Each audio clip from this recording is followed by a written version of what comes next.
Today we want to talk about a day of good words. And John Adams said it can be dangerous to decide that you need to be led. We decided when we were up in Colorado that we would take the kids up to Dallas Creek. It was a creek that we had gone with Jack and Evie, and we had had a great time picking up rocks and doing all sorts of things. And so we thought, well, we'd like to go to the same place that we went with them. And so we set out in our two cars to look for this place. And Carissa had out her trusty phone with the GPS, and we started driving along the Dallas Creek there up in near Ridgeway, Colorado. And we drove, and we thought, this is it. So we turned in, and then it didn't turn out to be it. So we had to turn around and go back and go up, and the other car had to turn around and go back. And then we drove a little while longer. We said, no, this is the place. This is exactly the place. So we turned in there, and it wasn't the place. So we had to turn around and go back. And finally, they had to turn around and go back with us. We did that about 6 or 7 times. We'd turn in, and then it was the right place, and then we would turn around, and they would turn around, and they would have this quizzical look on their faces like, what's going on? And finally, we turned into this one place, and we thought, this is it. This is exactly it. And we went to the right, and that wasn't it. So we went back and went to the left, and we went, and we drove, and we drove, and we drove, and we drove. And I didn't hear the conversation in the other car, but the kids, my niece, Heather, was driving the car, and they basically said, if he turns around one more time, I'm going to scream.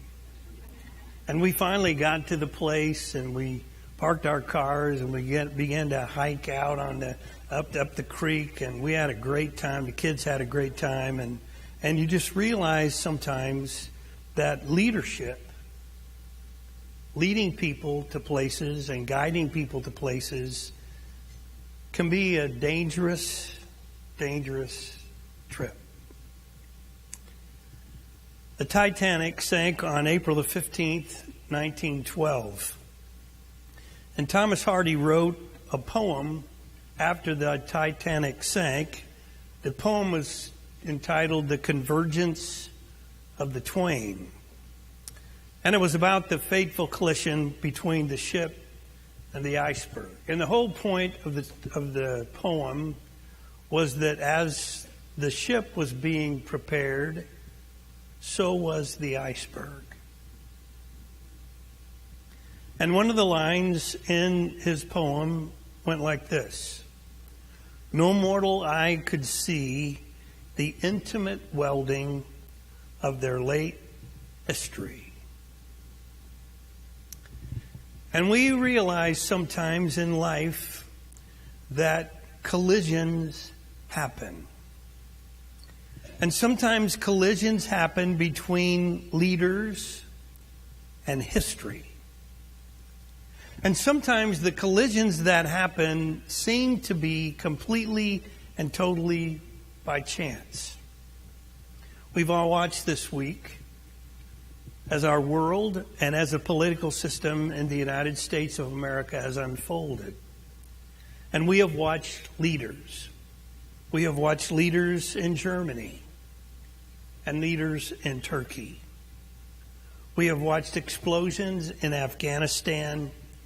We have seen the Russian Olympic team disqualified from participating in the Olympics. We have watched Erdogan in Turkey, and we have seen and listened to speech after speech after speech at the Republican National Convention. And we will listen to more speeches next week from the Democratic National Convention. And we've listened to leaders, and we've watched leaders, and we understand what John Adams said even more now than when he said it. It can be dangerous to decide that you need to be led. And we as a church are involved in all of this in our world right now. Many of us can't even imagine that we are. We've watched things unfold. We've watched things happen in other countries and places. We've seen them happen in our country. And now all of a sudden we realize that we as a church are in the midst of a tumultuous time in the history of our world. And we wonder where this will lead and what our role is to be. And last week, Stephen talked about the precarious decision of putting leaders in places and in circumstances on pedestals only to watch them disappoint.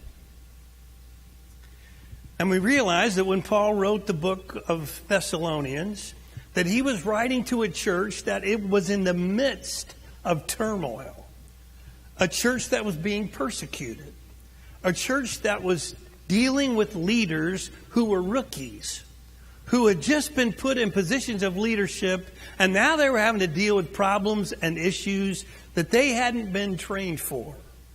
And all of a sudden, Paul, who's in another place, in another city, writes back to the people in Thessalonica to try to help them handle the leadership issue and to handle it with good words.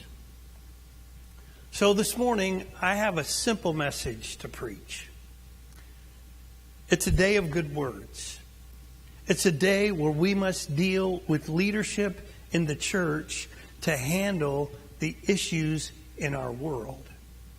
And if there was ever a time when the church needed strong leaders, respectable leaders, leaders of integrity, it is right now. You know, one of the things that people don't understand about the church is that being a leader in a church is different than being a leader in any other corporation or company. Because leaders in the church have to lead volunteers. The people that do the work of the church are volunteers.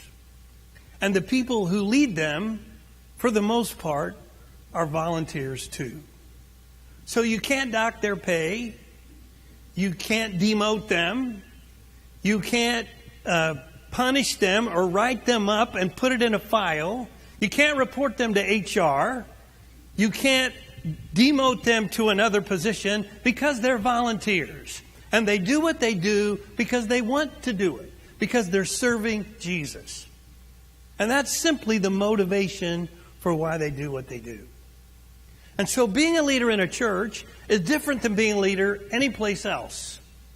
And so Paul, when he writes back to the church at Thessalonica, he understands that the leaders in the church are leading volunteers. And the first thing he asks is he asks for them to respect their leaders. Let me read what he says. Now we ask you, brothers and sisters. In other words, this cuts across gender. He says, ladies, I want you to respect the leaders. Men, I want you to respect the leaders. Women and men, I'm asking you to respect your leaders. And then he says, to acknowledge those who work hard among you, who care for you in the Lord, and who admonish you. First thing he says, I'm asking you, listen to me now, I want you to respect people in your midst who work really hard. I remember when I was a young youth minister, I went to Enid, Oklahoma to be the youth minister of Davis Park Christian Church. And there was a couple in the church, an elder and his wife, Hugh and Ann Martin. She was beautiful. She was a beautiful lady. He was just the nicest guy. And they took me out for lunch. And we went to a really hip youth minister kind of place to eat lunch. And like a true youth minister, I ordered a cheeseburger, fries, and a Coke, which is the the main fare for people in youth ministry: cheeseburgers, fries, and Cokes.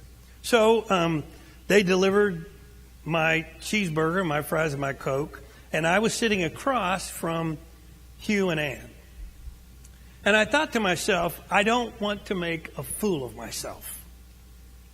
So usually when you put ketchup on your French fries, the ketchup won't come out of the bottle. And so you shake it and you shake it and you shake it to try to make sure the ketchup gets out there. And sometimes it can be a really embarrassing scene.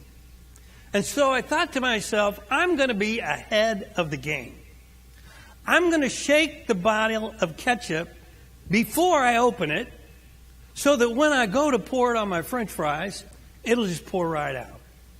I thought that was a wonderful plan. I thought the Solomon of wisdom, the wisdom of Solomon was just reeking through my veins, and I thought this is going to be a great moment. So I'll never forget this. So I took the bottle of ketchup, and about the time that I grabbed the bottle of ketchup, Ann Martin had her hamburger and was ready to take a bite out of it. And I went to shake the bottle of ketchup. And someone had not put the cap on the bottle of the ketchup and secured it. And so when I went to shake the bottle of ketchup, the ketchup went out of the bottle and it went right down the front of Ann Martin. It went from her hair all the way down her blouse, in the middle of a public restaurant. And it was one of those moments that you can't even believe it just happened. And the shock of it is just amazing. And then all of a sudden, after it's over, you think to yourself, oh my goodness, what am I going to do? And I'm looking at Ann Martin, and she has her hair. Every hair is in place. She has beautiful makeup on. And there is ketchup going down just the front of her entire body. And she's holding a hamburger, and she looks up at me. And it's one of those moments that's almost frozen in time. And then she smiled. And when she smiled, there was ketchup on her teeth. And I'm thinking to myself, how am I going to get out of this? Here's a woman who plays the piano for the church. Here is a guy who's an elder. These people work very hard in this place. What am I going to do? And we laughed and laughed and laughed in that moment in that restaurant. I was 22 years old. And those leaders in the church at Davis Park understood that I was a potential leader.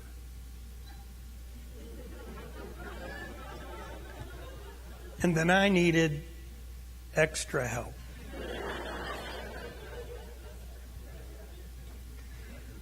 So I called Keisha and Carissa and Randy, who are already up in Colorado.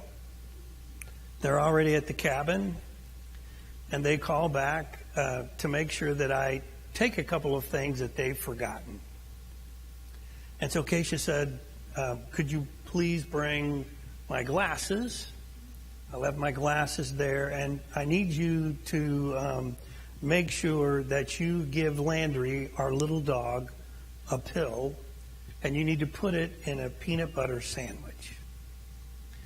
I'm trying to find Keisha's glasses. I'm talking on the phone, trying to find these glasses, and I'm very carefully looking for these glasses, and then she begins to explain to me the dynamics of giving Landry a pill.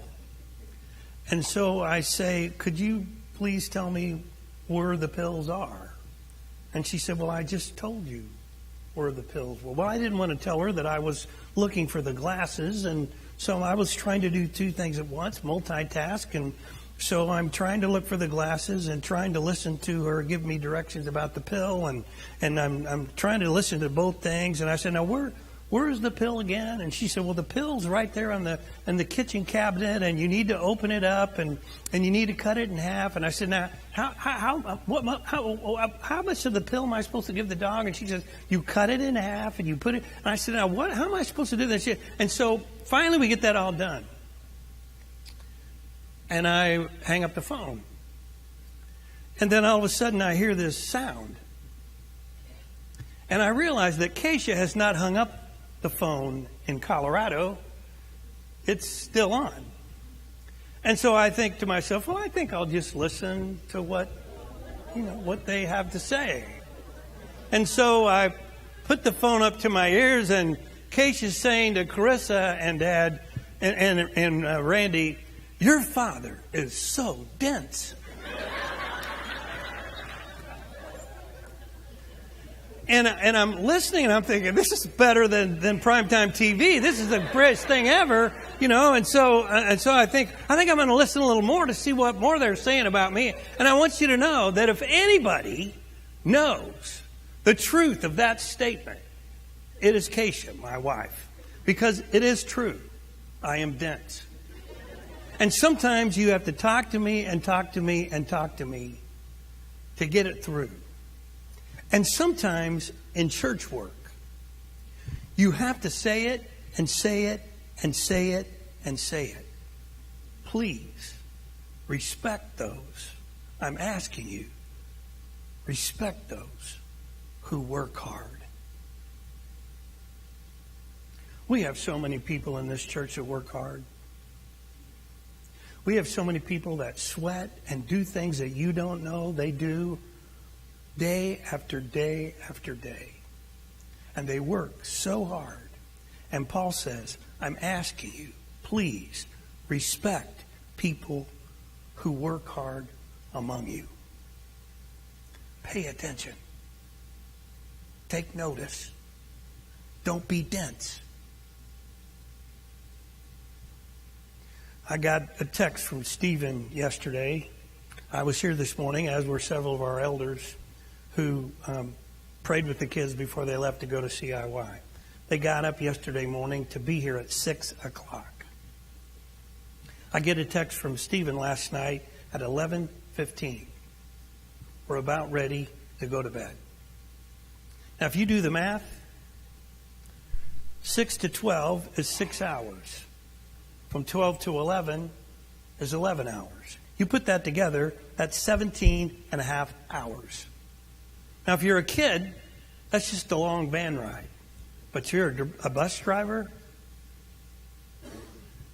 that's a long time to drive. And the Apostle Paul says, I'm asking you to respect those who work hard. Then he says, and who care for you. Now, he doesn't say who care about you. There's a difference between caring about somebody and caring for somebody. You can care about somebody and not do anything. You can care for someone and fluff their pillow and bring them cold water when they're in bed, or bring them their pills, or help them to the restroom, or help them get to the car, or give them a ride. You can do those sorts of things to care for people. And the Apostle Paul says, I'm asking you to please respect people among you who care for you, who take care of you. And then he says, who admonish you. Who sometimes when you're messing up, when you're slipping up, who'll get in your face and look in your eyes and say, you might want to think about that again. You might want to reconsider that. You maybe shouldn't do that. And Paul says, I'm asking you, please respect those who work hard among you, who care for you, and who admonish you.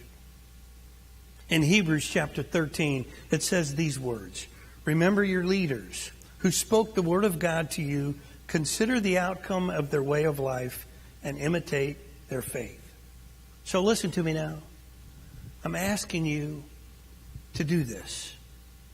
I'm asking you to acknowledge those who work hard. Now, how do you know that? you have to pay attention.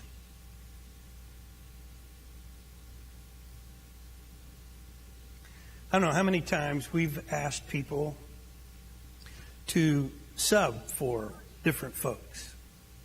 So they'll show up at the church office, or they'll show up and maybe they'll sing in the choir, or maybe they'll do something in church.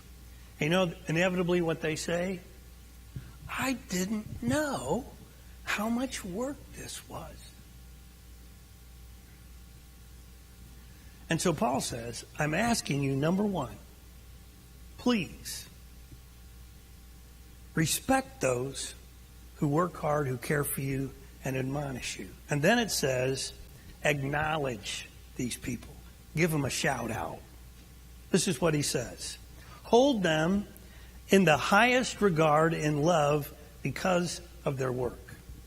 Now, I don't know if you've ever watched a ball game, a basketball game. I love to watch basketball. I love to watch football. I love to watch baseball. You know what they do when you're in a sports event like that? If somebody makes a pass and somebody scores a basket, you know what they do? They point at the guy. If somebody scores a touchdown, they spike the ball, and then they go and hug the guy who threw it. If they were blocked for, they go and pat the guy on the back who opened the hole in the line for them. If they get a hit and they're standing on second base when two guys crossed home plate, they point to the dugout points to them, and they acknowledge it. So it isn't just respecting, it's acknowledging. It's saying something. It's pointing. It's expressing yourself so that the other person knows. And it says, Paul says we're supposed to do three things. Hold them in the highest regard, in love, because of their work. Give them a shout out. So we're going to do that right now, in this moment. So here's what we're going to do. I want you to think of someone in your life, maybe someone in this room, someone who's been that person to you, someone who's worked hard, someone who's cared for you, someone who's admonished you, someone that you hold in high esteem, someone that you love because they've worked hard. And we're going to all acknowledge them verbally right now. Okay? So I'm going to give you some time to think about it. If it's one or two or three or four people, I want you to think about those people. I want you to think about acknowledging them, pointing to them, saying whatever it is. I want you to think about that person. And then in just a second, we're all going to stand up. And then when I count to three, you're going to verbally say, you're going to express your appreciation and thanks to that person out loud in a loud voice. You think you can handle that? So I want you to think about it. I want you to think about this person, whoever it is, two or three or four people. If it takes you a few seconds to say it, that's okay. We got time. But we're going to all stand up and we're going to acknowledge that person in public together. All right? You think we can do that? You think you can do that? Can you think of somebody? I hope.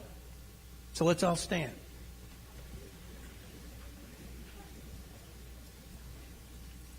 Okay, I'm going to count to three.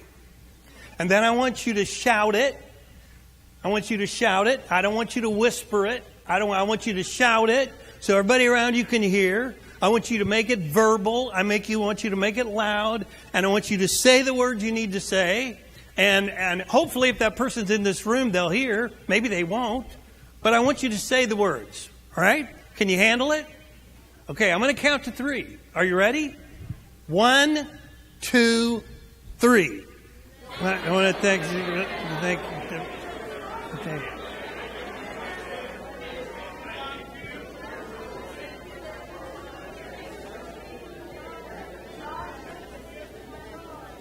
Okay, now we're going to do it.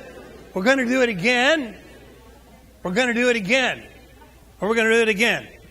Only this time I want you to do it louder. I want you to do it even louder. All right? And if you want to go talk to that person or hug that person, you have my permission to do that. But we're going to do it one more time. We're going to acknowledge and honor. We're going to speak the words because Paul says and asks us to do that. So I'm going to count to three. We're going to do it one more time. Ready? You might think of somebody you hadn't thought about before. Here we go. 1, 2, 3. Okay.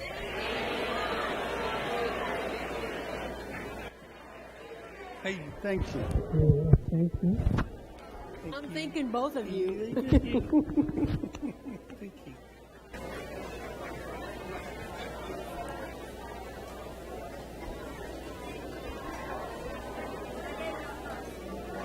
Oh.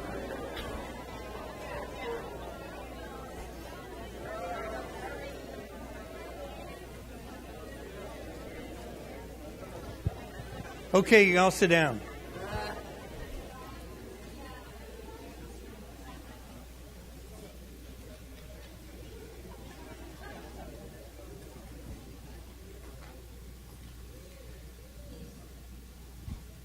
I want you to listen to me. Being a leader's hard. Being a leader's hard in a world that's hostile and turbulent and full of hatred and anger. It's hard to be a mom. It's hard to be a dad. It's hard to be a child. It's hard to do that, especially if you're a Christian. And if we as a church do not learn to respect people in positions of leadership, if we don't learn to acknowledge people in positions of leadership, they won't want to be in positions of leadership. And it's no accident in our world and in our country, we're beginning to see police officers who are scared to go alone, who won't go on their beat by themselves anymore because they are scared and afraid. And we have got to recreate a culture where being a leader, being a dad, being a mom, being a boss, being an elder, being a deacon, being a Sunday school teacher, being a player in the band, we create a culture that acknowledges, that points, that thanks people for a God using them like He does. And it's got to start with the church. It's got to start in your family, where you speak to your husband, you speak to your wife, you speak to your kids, and you acknowledge and respect what they do and who they are and how they act. It has got to start with us. And we must make a conscious decision. We will do and we will speak words that acknowledge and respect and create a culture where people want to be an elder and people want to be a deacon and people want to drive a van and people want to fix communion and people want to play in the band and people want to help others folks express their faith in that way, because we acknowledge when they give us an assist. We acknowledge when they throw the pass. We acknowledge that they have been a part of God using us like He has. We have got to do that, folks. We have got to. Point number 3. And we've got to live in peace. Paul says in 1 Thessalonians chapter 5, verse 13, live in peace with each other. Now, what does that mean? I'll tell you what it doesn't mean. It doesn't mean that in your life everything's going to be peaceful all the time. It doesn't mean that. Because Paul, the guy who wrote it, caused riots and was thrown in prison and had people mad at him and had people stone him and had people upset with him wherever he went. So evidently, it doesn't mean that wherever you go and wherever you are and with whoever you're with, that there will be peace. And everything will be calm, and there won't be any wind, and the sea will be calm, and you will experience total, complete peace. That's not what it means. It means that in my heart, and in my mind, and in my life, I am settled down. I am at peace. And I take my peace. I take the peace that I have with God. I take the peace that I have because I know my sins have been forgiven. That Jesus has died on the cross for my sins. And even though I still struggle with them, and even though they frustrate me, and even though I groan sometimes, and even though I make mistakes, and I slip up and I say words I shouldn't, that inside, in my heart, in my mind, I'm at peace with God, and I will step into other people's lives in that peace. In Psalms chapter 46, verse 10, this is what David says. He says, "Be still and know that I am God. I will be exalted among the nations. I will be exalted in the earth." You need to be still yourself. Be at peace yourself. Carissa found this hummingbird feeder in the cabin we stayed at in Ridgeway. So she filled up the hummingbird feeder with sugar water, and we hung it on the eave on the porch. And we just stood there and watched. And we waited, and we tried not to make a sound, and all of a sudden, out of nowhere, all these hummingbirds descended on this hummingbird feeder. Now, I don't know if you've seen a hummingbird lately. They are the fastest, they are the quickest, they are the most agile of birds. And their wings beat thousands of times in a second. I put my phone on slow-mo to film them. And even on slow-mo, their wings were beating furiously. It was hilarious because I was watching later the slow-mo of the film of the birds, and Carissa was walking around the deck, and she was walking on going like this. And I realized how my phone had slowed things down, but the birds were still furious. But you know what was amazing about that whole event? These birds were flying around and they were darting in and out. But you know, in me, in my heart, in my mind, with all this activity, I was at incredible peace. Because just watching that scene helped me realize how much in charge God is. David said this in Psalms 4, verse 8, "In peace I will lie down and sleep. For you alone, Lord, make me dwell in safety." I'm settled down, Lord. You've calmed me down. I'm still, and I'm at peace.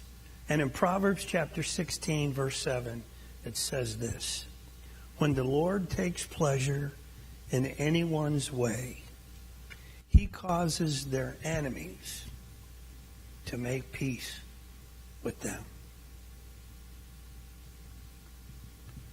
So we've got to learn this, church. We've got to learn that sometimes you have to ask people to give other people respect. Paul wrote a letter to the people at Thessalonica asking them, please, respect your leaders. Please shout them out, point them out, acknowledge them, thank them, and then live in peace. It's a simple message this morning. Now I want you to do me a favor. You remember when we all stood up and we all shouted out? Remember that? And you shouted out to whoever it was, or you shouted several names of people that have been leaders in your life, people that you've respected, people that have worked hard and cared for you and admonished you and helped you straighten up. You remember that? Now I need you to do me a favor. When you go home today, could you call them up? Could you sit down and write them a note?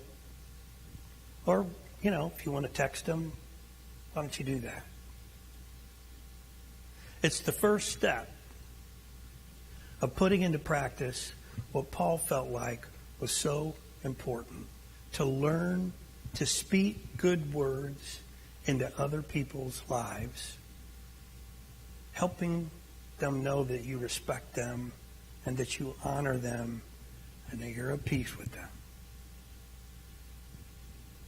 And the only way that can happen, first of all, is if you've made your peace with God. And as Craig said earlier, if you've accepted Jesus' gift of salvation for you on the cross, if you've accepted the fact that he died for your mistakes, if you've accepted the fact that his blood was shed to give you an opportunity to be at peace and to be in a circumstance where God places leaders over you who will lead you in a good way.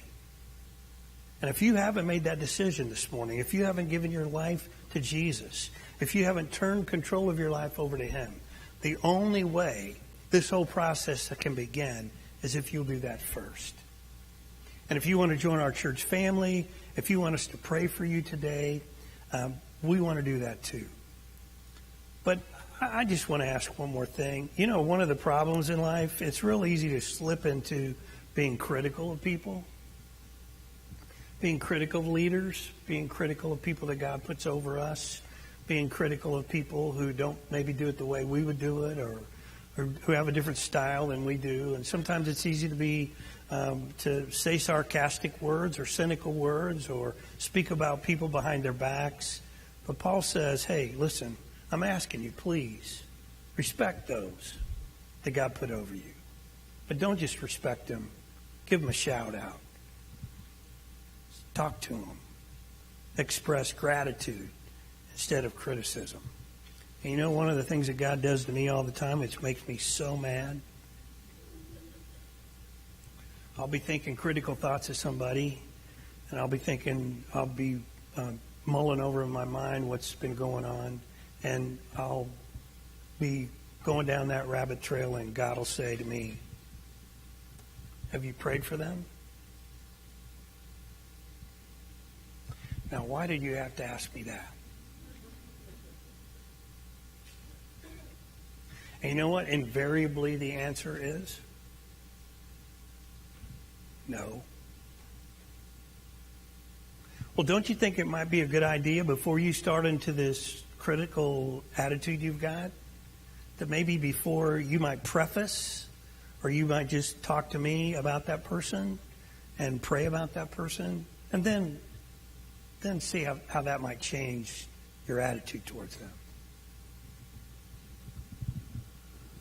Okay. And you know when I do that, you know what happens? The criticism goes away. So maybe we all need to learn that too.